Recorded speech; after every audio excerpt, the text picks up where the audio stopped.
اصل مالک ہوتے تو وہ دن کے ٹائم کام کرتے تھے، رات کو کیوں؟ رات 12 بجے سے 6 بجے تک وہاں پر جو ہے تعمیرات اسٹارٹ ہے۔ تو قبضے کی جگہ تھی، مسجد بن نہیں سکتا ہے، وہاں عبادت ہو نہیں سکتی۔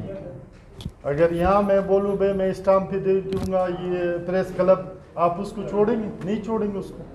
مسجد تو الگ بات ہے، ایسے تو پھر اسٹامپ پہ میں گورنر ہاؤس بھی بھیج سکتا ہوں، وزیر اعلیٰ بھی بھیج سکتا ہوں، آیا اس کو وہ قبضہ ملے گا؟ نہیں ملے گا اس کو۔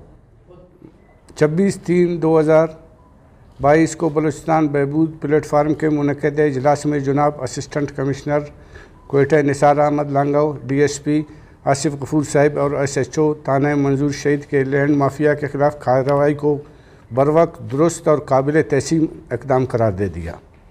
اجلاس میں تنظیم کے ممبران، مقامی قبائل اور علاقے کے زمینداروں نے بھی شرکت کی۔ اجلاس میں اس امر پر تشویش کا اظہار کیا گیا کہ لینڈ مافیا کی سرگرمیاں دن بدن بڑھتی جا رہی ہے۔ انہوں نے کہا کہ موضع خشکابہ کاریزات کی اراضیات پر مکمل طور پر لینڈ مافیا، جن میں اکثریت افغان مہاجرین کی ہے، قبضہ کر لیا ہے اور حال ہی میں خشکابہ کاریزات مشرقی کی تمام اراضیات اپنے دولت کے بل بوتے پر سیٹلمنٹ آفس سے منتقل کرا دیا، جو کہ انتہائی تشویش کی بات ہے۔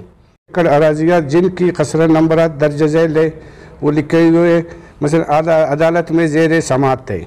اب بلوچستان ہائی کورٹ میں بھی بعنوان حکومت بلوچستان بنام نصیر احمد وغیرہ کی نگرانی میں 123/20/2013 نصیر احمد وغیرہ بنام محمد انور وغیرہ نگرانی زیر سماعت ہے۔ انہوں نے کہا کہ گزشتہ 1 سال سے انہی خسرات نمبران کے وسیع رقبہ پر لینڈ مافیا نے قبضہ کیا ہے، جن کی باقاعدہ طور پر کارروائی کی ضرورت ہے۔ انہوں نے کہا لینڈ مافیا جن کی اکثریت افغان مہاجرین نے قانون کو خاطر میں نہیں لاتے ہوئے اعلان کے اخبارات کے ذریعے باقاعدہ 9 اپریل 2021 کو روزنامہ مشرق کوئٹہ میں اشتہار بذریعہ وکیل جاری ہوا اور ماہ بعد وزیر اعلیٰ بلوچستان کے نام بھی اپیل کی گئی۔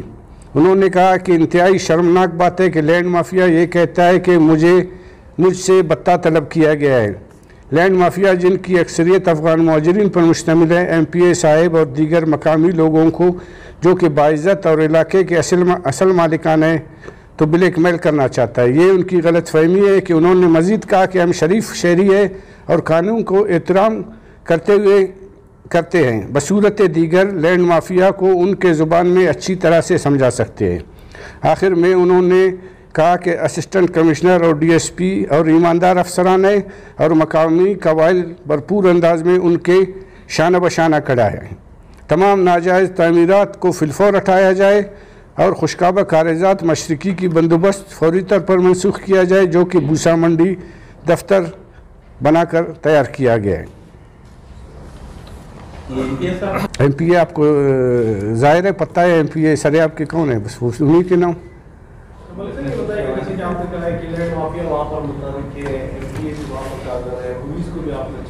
اگر ان کے اصل مالک ہوتے تو وہ دن کے ٹائم کام کرتے تھے، رات کو کیوں؟ رات 12 بجے سے 6 بجے تک وہاں پر جو ہے تعمیرات اسٹارٹ ہے۔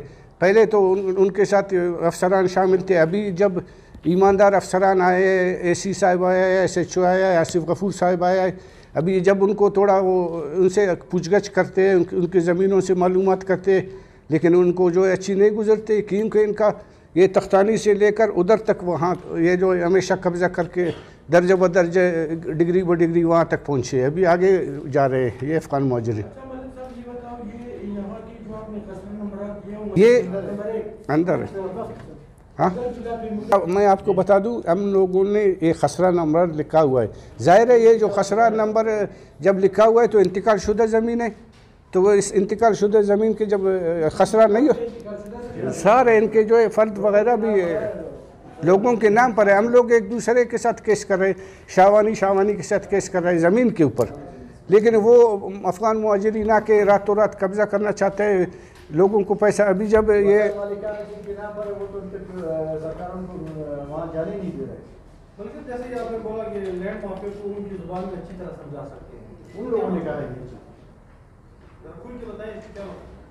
ان کا مطلب ہے اگر آپ ابھی اپنے سرزمین کا مالک ہے، اپنے زمین کا مالک ہے، آپ کے نام پر ہے، آپ کے گھر میں کوئی گھس کے آ کے اس کو قبضہ کرنا چاہتے ہیں تو پھر آپ کیا کرو گے؟